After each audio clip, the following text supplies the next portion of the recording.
Grand Rising.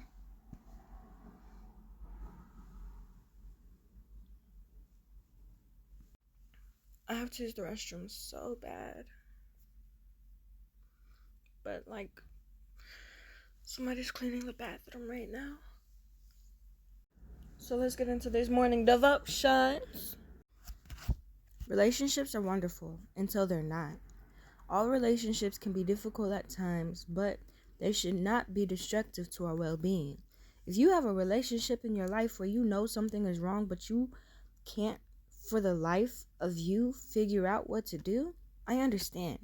I know what it feels like to have your body tense and your pulse quicken while your mind is begging the other person stop doing this. Most of us aren't equipped to know what to do when we know things need to change, but the other person isn't willing to or capable of cooperating with the needed changes. Your challenge may be with someone who personalizes everything and is prone to being offended, so you can't figure out how to address something this person repeatedly does that is not acceptable to you. You know you need a boundary, but you don't know how to communicate this need. A person in authority over you, and boundaries don't feel like they would work. A family member who lives in your home, and though you need some distance, setting a boundary doesn't feel realistic. You've prayed about this behavior or situation. You've tried to navigate it. You've made changes. You may have even tried to stop it. You've listened to wise advice and done everything you know to do. But in the end, nothing has worked. You finally realized if they don't want things to change, you cannot change them. This is a terribly hard truth to accept, but it's one of the most freeing truths I've learned to embrace. The only other option is secretly wondering if you are the crazy one. Friend, you may be brokenhearted. You may be sad. You may be afraid and possibly angry. You may be focused on trying to fix what isn't within your ability to fix. And you may even be fixated on trying to figure everything out. But you are not crazy. If you are smelling smoke, there is a fire. And the only reasonable option at this point is either to put out the fire or get yourself away from the fire. Drawing boundaries can help put out fires before they become all-consuming. But if the fire keeps burning with increasing intensity, you've got to get away from the smoke and flames. Sometimes your only option may be to distance yourself from the person and say goodbye.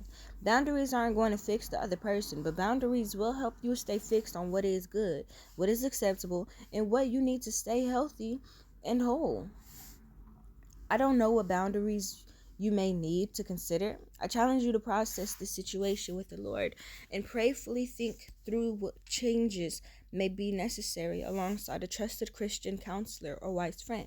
Maybe for today, it's just enough to sit and think through the truth that the only sustainable change you have control over is making a sustainable change for yourself. I know this isn't easy, but it is good. A statement to remember as we walk into today. Boundaries will help you stay fixed on what is good, what is acceptable, and what you need to stay healthy and whole. I like that because I had actually found out recently that if you don't have boundaries, you are more you live in a smaller world. You live a smaller life. If you have boundaries, you can go as far as you want. You can go beyond the sky, beyond the clouds, beyond everything. Now I'm starting to see and I'm starting to believe, because a negative mindset can't go far because they're focused on what's limiting. And the person that has boundaries, they have a positive mindset because they've removed those limitations. Y'all, get some boundaries. Definitely get some boundaries. You're not crazy if you feel that a person is making your life hard. You're not crazy if you feel like a person is doing things intentionally. Just because you can't really put a finger on it physically doesn't mean that it's not happening spiritually. And what is coming from the spirit will eventually manifest into the physical. So yeah, make sure that you're putting up boundaries and make sure that you're moving away from people who aren't giving you hope and happiness. I love y'all. I'm about to go meditate. Y'all, I passed my test. So I am now officially, by law, one of the mandatory things that can see when a child that can report if a child is being abused by suspicion. So that means that now I can go get a job pretty much anywhere I got my certificate. No, basically beat the shit out of me. Like, I was lying. Neither his own opinion of himself, nor the regard for him or lack of it in his peers, obviates the father's primitive role as initiating priests for the younger being.